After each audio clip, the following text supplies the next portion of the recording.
Hello' guys, কি খবৰ আপোনালোকৰ? আশা কৰোঁ আপোনালোক সকলোৰে ভালেই। আজি মই এজেগালৈ আহিছোঁ নেইল এক্সটেনশ্যনৰ কাৰণে। নেইল এক্সটেনশ্যন মই নিজেও কৰোঁ, বাট এইবাৰ ভাবিলোঁ বেলেগেদি কৰাওঁ। বেলেগ মানে কি আৰু মোৰ মই বাৰ তাতে মেকআপ শিকিছিলোঁ। আমাৰ প্ৰচেছ আৰম্ভ হৈ আছে, এতিয়া আমাৰ বাফাৰিং হৈ আছে আৰু বা মডেল এজনী বিচাৰিছিলে মানে নেইল এক্সটেনশ্যনৰ কাৰণে, তো ভাবিলোঁ কৰাই লওঁ আৰু চান্সতে। ফ্ৰীতে পোৱা বস্তুবোৰ কোনেনো নলয় হয়নে? তাৰপিছত আৰু কি হয় আহকচোন চাওঁ।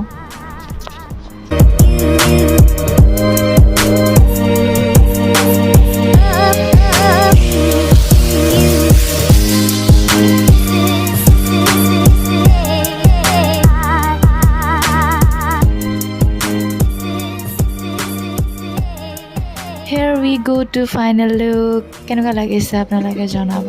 এতিয়া কেইটামান ফটো আৰু ভিডিঅ'জ লৈ আছোঁ।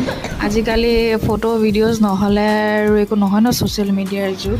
কৰাম বুলিতো দুখন হাতে গৈছিলোঁ, কিন্তু এই বাৰ টিকলাটো বৰ আমনি কৰে, সেইটো কাৰণে আৰু এখন হাতে কৰোৱা হ'ল। আৰু কেইদিনমানৰ পিছত মাতিছে বাই। আৰু কেনেকুৱা লাগিছে আপোনালোকে কমেণ্ট কৰি জনাব। আৰু যদি কোনোবাই কৰাব বিচাৰিছে তেন্তে স্ক্ৰীণত দিয়া নম্বৰটোতে কণ্টেক্ট কৰিব। এতিয়া অলপ অফাৰ প্ৰাইচত চলি আছে। চ' আজিলৈ ইমানেই, বাই বাই।